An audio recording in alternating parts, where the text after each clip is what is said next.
አሰላሙ አለይኩም ወራህመቱላሂ ወበረካቱ። ውድና የተከበራችሁ የቻናሌ ቤተሰቦች እንደምን አላችሁ? እንደምን ከርማችኋል? እኔ ያለው አልሐምዱሊላህ። እናንተ ካንዴ ነው? ስራ፣ ጤና፣ ኢባዳ፣ አፍያ ሁሉ ሰላም። እንግዲህ ከብዙ ቀን ከመጥፋት በኋላ ወደ እናንተ ብቅ ብያለሁ ማለት ነው። ከባለፈው የቀጥለውን ትረካችንን እንቀጥላለን ማለት ነው። ሐላልን ፍለጋ ክፍል 8። ጸሐፊ ማሂር። ራህማ መጣች። ሀይ ስትላቸው ሁሉም ቀና ብለው አዩት። አለባበሷ ረሱል ሰለላሁ ዐለይሂ ወሰለም የመጨረሻ ዘመን ላይ የሚመጡ ሰዎች ይለብሱታል እንዳሉት አለባበስ ነው። ሁሉንም በተቀመጡበት ስማቸው ለራሷ ወንበር ስባ ተቀመጠች። ራህማ ከመቀመጧ አይኗ ያረፈው ሲሃም ላይ ነበረ። ከወትሮ በተለየ መልኩ ውበቷ ጨምሮ ተመለከተቻት። ዛሬ ምን ተገኘ? አለባበስሽ ተቀይሯል አለቻት። ሲሃም ፈገግ አለች። ኸውለት ሲሃምን አየቻት። ልብ አላለቻትም ነበር እንጂ ልቅም ያለ እንከን የሌለው ሙሉ ሂጃብ ነበር ያረገችው። የተዛነፈ ነገር የለም። ደስ አላት። ወደ ራህማ ዞረች። አስተናጋጇ በምልክት እየጠራቻት ነበረ። ከላይ እስከታች አለባበሷ ስትመለከት ራህማ አይኗን ከአስተናጋጇ ስትመልስ አይን ለአይን ተጋጩ። ኸውለት ልትናገር ስትል ራህማ ቀድማ ኸውለት ዝም በይ፣ ስለ አለባበሴም ሆነ ስለ ጸጉሬ ምንም ንግግር አልፈልግም፣ አያገባሽም አለቻት። ጣቷን እየቀሰረችባት ምን ችግር አለው? መመካከር እኮ ነው። ምክርሽ በአፍንጫዬ ይወጣ። ትልቅ መሆኔንና ጥሩ መጥፎ መለየት እንደምችል የገባሽ አልመሰለኝም። አረ ገብቶኛል። ነገር ግን ምናምን አትበይ። ቢገባሽ ኑሮ ልዝናናበት፣ በነፃነት ልንቀሳቀስበት ስልሽ እንደዚህ በሄድሽበት በነገር አትወግኝም ነበረ። መዝናናቱን መቼ ከለከልንሽ? መዝናናት ለኔ አለባበስ ተነጥሎ አይታይም። በራህማ ንግግር የተናደደችው ራቢያ ቆይ ሂጃብ ብትለብሺ በጣም እንደምትጠቀሚ አታውቂም ስትላት ሳገባ እደርስበታለሁ አለቻት ኮስተር ብላ። ራቢያ ከዛ በፊት ብትሞቺስ ስትላት ራህማ በጣም ተናደደች። እናንተ ሰዎች ልታሳብሉኝ ነው እንዴ ዛሬ የጠራችሁኝ? ለምን አትተውኝ? በሰላም ልኑርበት እንጂ ትምህርት ቤት ጭቅጭቅ፣ እዚህ ጭቅጭቅ ምንድነው? ዘና ልበልበት ተውኝ አለች ራሷን እያያዘች። ቆይ የለበሽው ልብስ ጥቅሙ ምንድነው? አለቻት ራቢያ ለጩኸቷ ድንታ ሳይኖራት። ራህማ የጠራውን ስልኳን ለማንሳት ኪሷ ገባች። ስታዊ የምትፈልገው ስልክ ስለነበር እሰይ ከእናንተ ንዝነዛም ተገላገልኩኝ አለቻትና ተነስታ ዞርዋን እያስተካከለች ቦርሳዋን አንስታ ልትሄድ ስትል ነይ እንጂ ወዴት ነው አለቻት። ሲሃም ሳትሰናበታቸው መሄዷን ስታይ እናንተ አብዳችሁ ታሳብዳላችሁ፣ የነጻነት ትርጉሙ ሲገባችሁ እኔ እመጣለሁ ብላችሁ ሄደች። ሁሉንም አይን ለአይን ተያዩ ደግሞ አለች ራቢያ ከበር ተመልሳ። ሁሉም ወደ እሷ ዞሮ ራህማ የልብሱ ጥቅሙ ላልሽው የምታውቀው ለብሰሽው ስታዩ ነው ብላት ወለቅ አለች። አስተግፍሩላህ አለች ራቢያ። ራህሚዬ የአላህ ቀጥተኛው መንገድ ይምራሽ አለች ኸውለት በሆዷ። እነሱም ካፌ ውስጥ ብዙም ሳይቆዩ ተያይዘው ወጡ። ሼህ አብዱ ደመናው ባጠለለበት ቀን የአስሩን ሰላት ሰግደው ከመስጂዱ አቅራቢያ በሚገኘው ቡቲካቸው ይገኛሉ። አካባቢው ልብ ብሎ ላየው ልብስ የሚመረትበት ይመስላል። ቦርሳ፣ ሻንጣው፣ ጫማው፣ ጀለብያው በገፍ ነው። የመጽሐፍትና የካሴት ማከፋፈያዎች፣ የመለዋወጫና የኤሌክትሮኒክስ እቃዎች መሸጫ እንዲሁም ጀለብያና ጥምጣም ንግድ በተለያየ የእድሜ ደረጃ የተለያዩ ጾታና በተለያዩ የአለባበስ ሁኔታ ላይ የሚገኙ ገዢዎች የሚሳተፉበት ነው። ወከባና የመኪና ጩኸት በበዛበት በዚህ የንግድ ቦታ የሼህ አብዱ ሱቅ ከመስመሩ ሁለተኛ ላይ ይገኛል። ወደ ሱቃቸው ሲመጡ ደንበኞቻቸውን እያስተናገዱ ሳለ ስልካቸው ጠራ። ኤልያስ ነበር። ስልኩን አንስተው የእስላማዊ ሰላምታ ከተቀያየሩ በኋላ እንዴት ነው የኔ ልጅ ጠፋህሳ አሉት። ሰሞኑን ቤት ስላልመጣ አባዬ ጥሩ ስሜት አይሰማኝም፣ ለምን እንደሆነ ባላውቅም ውስጤ ተረብሿል፣ ዱአ አድርግልኝ አላቸው። ችግር አለ እንዴ አሉት። አረ ምንም የለም እንዲሁ መጥፎ ስሜት ስለሚሰማኝ ነው። በሉ ወዶ አድርገህ ቁርአን ቅራበት፣ ለእናትህ ደውልና ደግሞ ዘይራት ይሻልሃል፣ አብሽር የኔ ልጅ አሉት። እሺ አባዬ ዚክርም አብዛ፣ በረሱል ሰለላሁ ዐለይሂ ወሰለም ላይ ሰላዋት አብዝተህ አውርድ፣ መድኃኒቱ ከዚህ አያልፍም አሉት። አንድ ደንበኛቸው መስገጃ ጠይቋቸው እያሳዩት እሺ አባዬ ደህና ዋል ብሏቸው ተሰናበተ። ስልኩን አስቀምጠው ደንበኛቸውን ካስተናገዱ በኋላ ወደ ቂብላ ዙሮ ያ ረብ ልጆቼን በያሉበት ጠብቅልኝ እያሉ ዱዓ ማድረግ ጀመሩ። በዱዓቸው መሃል አንድ ህፃን ልጅ መጣ። የተቀዳደደ ልብስ ለብሷል። ከደረቱ በላይና ከጉልበቱ በታይ ባዶ ነው። የሰውነት ደግሞ ከመቆሸሹ የተነሳ ተጉሯል። ዘወር ብሎ ሲመለከቱት እናት አባት የለኝም፣ ቁርስ ምሳም አልበላሁም አላቸው። የሚያሳዝን ድምፅ አጠያየቁ አንጀታቸውን አላወሰው። ተነስተው ለምሳ የሚሆን ብር ሰጡት። ልጁ ብሩን ተቀብሎ በደስታ ወጣ። የልጁ ሁኔታ ወደ ራሳቸው የቀድሞ ህይወት መለሳቸው። እሳቸው ብቻ የወለዱ ቤተሰቦቻቸው በልጅነታቸው ስለሞቱባቸው ቀን ቀን እየሰሩ ማታ ማታ እንዲሁ ቅዳሜና እሁድ የአንድ ቤተሰብ ልጆችን ቁርአን እያስቀሩ ኑሮ ለመግፋት ተገደው ነበረ። በተለይ የሚቀያየሯቸው ልጆች ባህሪ በጣም አስቸጋሪ ነበር። ልጆቹ በፍጹም ለቁጥጥር የማይመች ባህሪ ነበራቸው።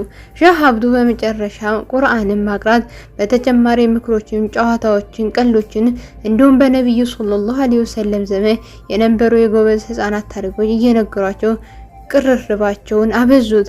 ከዚያ ቀስ በቀስ ባህሪያቸው መቀየር ቻሉ።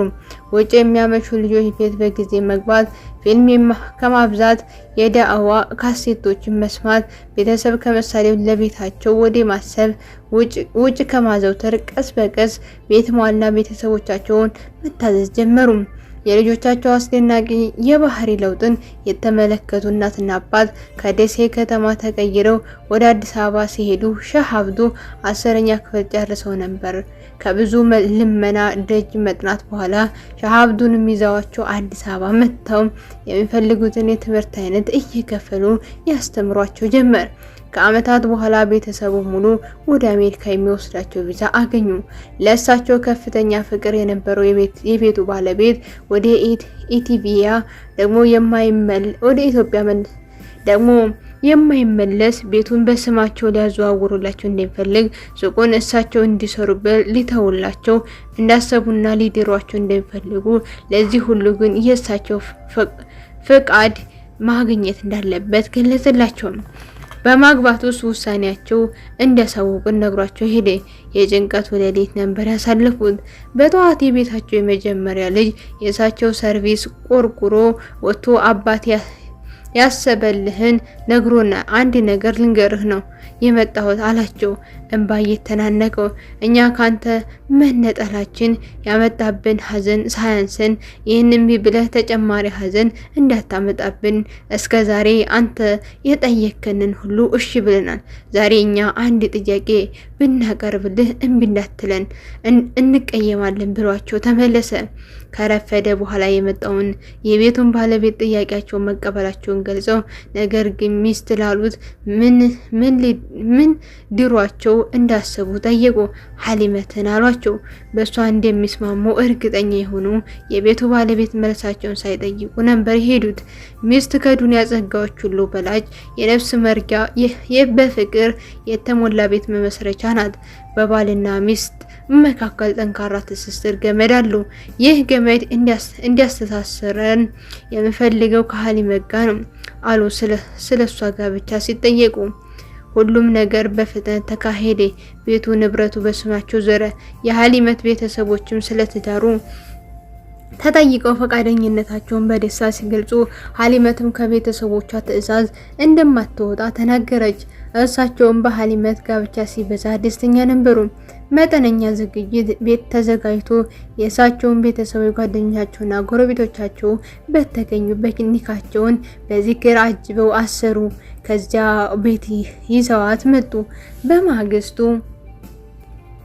በማግስቱ አየር መንገድ ሄደው ከሸኟቸው ልጆች አየር መንገዱ በለቅሶ አቀለጡት። የሀዘን ቀናቸው ነበር። ሳይታወቅ ቤተሰብ የሆነው ሼህ አብዱ በእንባ ታጥቦ ነበር። የማይቀር ነገር ተለያዩ። የመጀመሪያ የሀሊመት ፈተና እሳቸውን ከዚህ ሀዘን ማውጣት እንዲሁም ማጽናናት ነበር።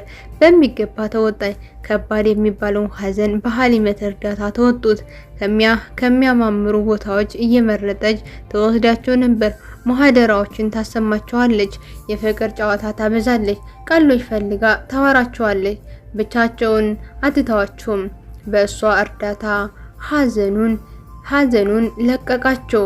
እርግት ያለች ስብዕና የሚማርክ ብልህ፣ ነገሮችን ከድን አንጻር ሳትመዝን የማትወስን፣ ሰላትን በስርዓቱ የምትሰግድና ከምንም በላይ ድኗን ምን ያክል እንደቀረጻት ስነ ምግባሯ የሚናገርላት ልጅ ነች ይላሉ ሼህ አብዱ ሁልጊዜ ስለሷ በአድናቆት። ሼህ አብዱ ሲናገሩ ለእኔ የደስታ ምንጭ እንደሆነች ባህሪዋና የአእምሮ ብስለቷ ለሚወለዱ ልጆቻችን በጥሩ ስነ ምግባር ማደግ አይነተኛ ግብአት እንደሆነ ስላልተጠራጠርኩኝ ያገባኋል። ብዙ ጊዜ ቀሎችን ከየት እንደምታመጣቸው አላውቅም። በጣም የሚያምሩ ቀሎችን ታወራኛለች፣ ታስቀኛለች፣ ታዝናናኛለች። ስለሷ ሳስብ የማስበው ፍቅር፣ ሰላም እንዲሁም የነብያችን ሰለላሁ ዐለይሂ ወሰለም ነው። አንድ ነገር ከተናገረች ወዲያውኑ የሐዲስ ማስረጃ ታቀርባለች ችሏታል። ከዓመታት በፊት የሰራቻቸውን ስራ አስታውሰው በቆሙበት ፈገግ አሉ።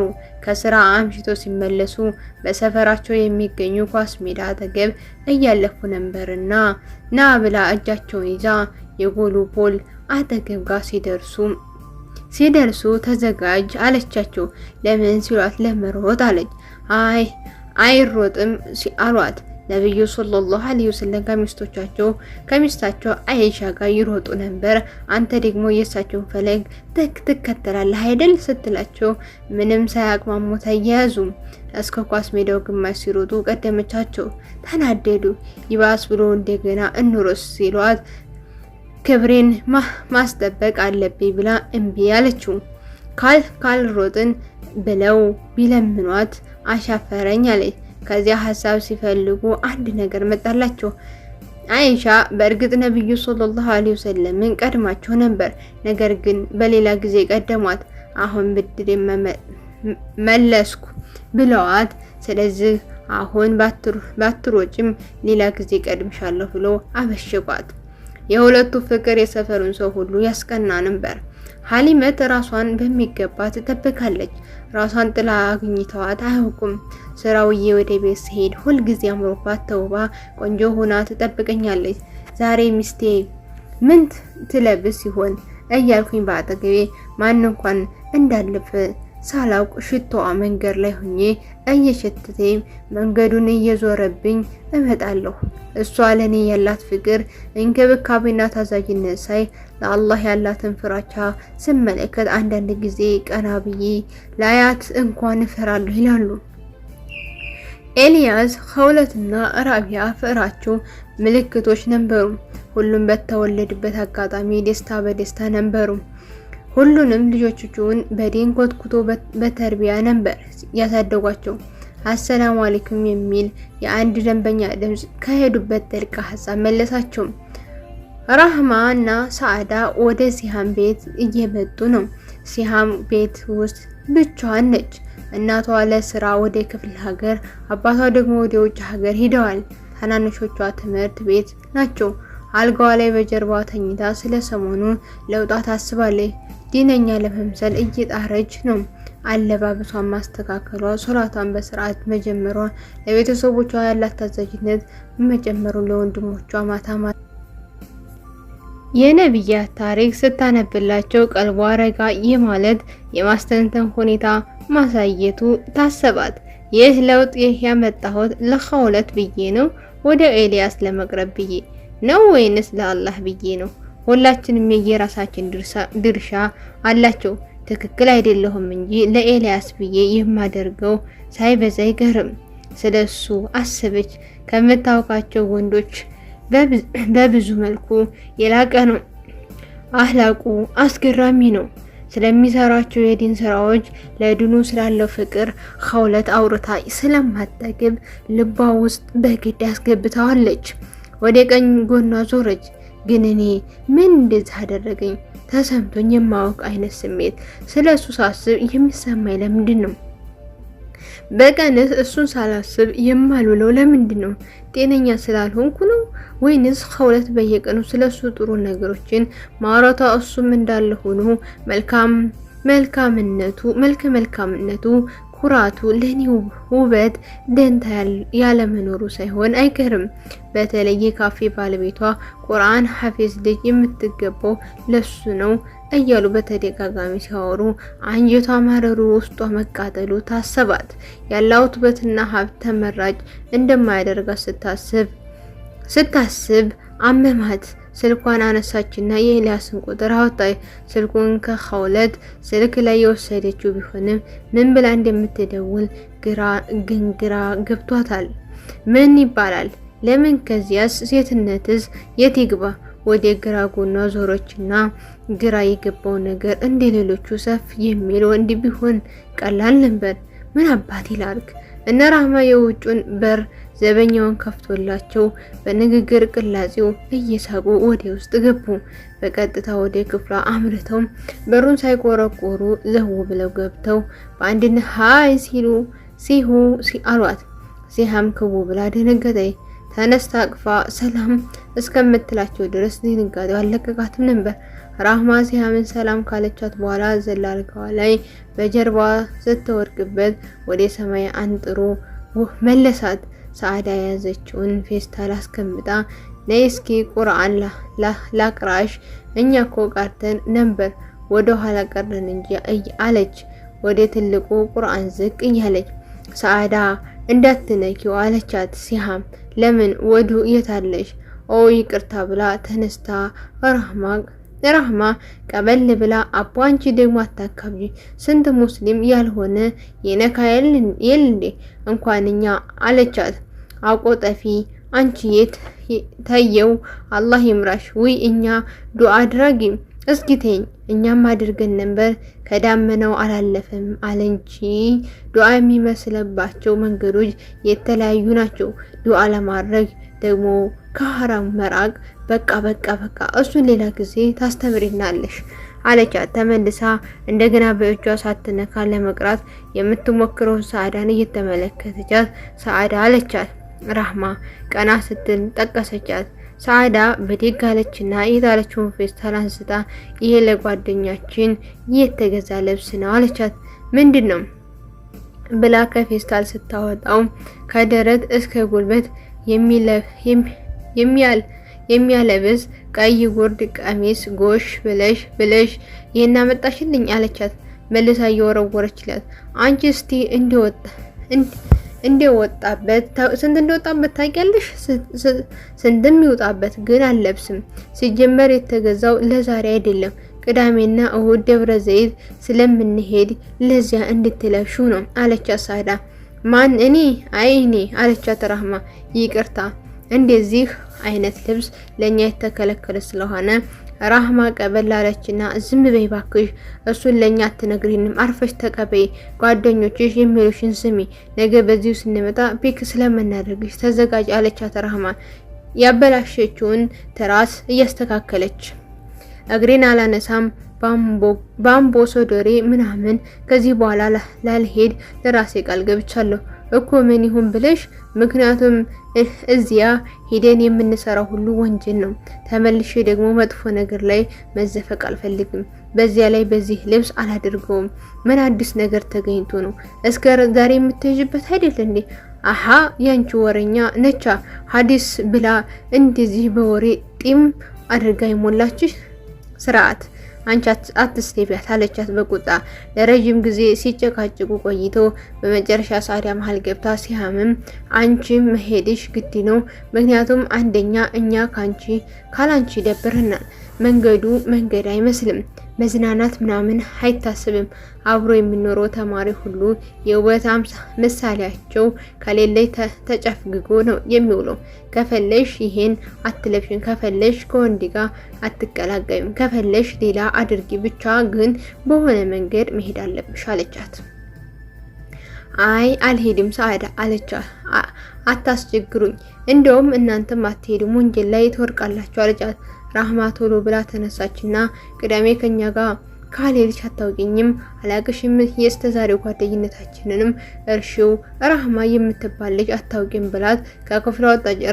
ራህማ ብላ ስትከተላት በሩዋ ላይ ዘጋችባት። ሲያም በሩን ተደግፋ በትካዜ ቆመች።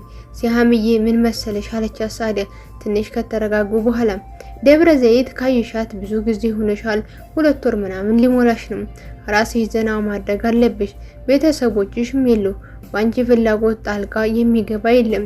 በዚያ ላይ ሐዲስሽንም ምክርሽንም ለሁላችንም የምታውቂውን ያክል ማስረዳት ትችያለሽ። የዛሬን እሺ በይኝ ብላ ሳዳ ከኋላዋ አቀፈቻት።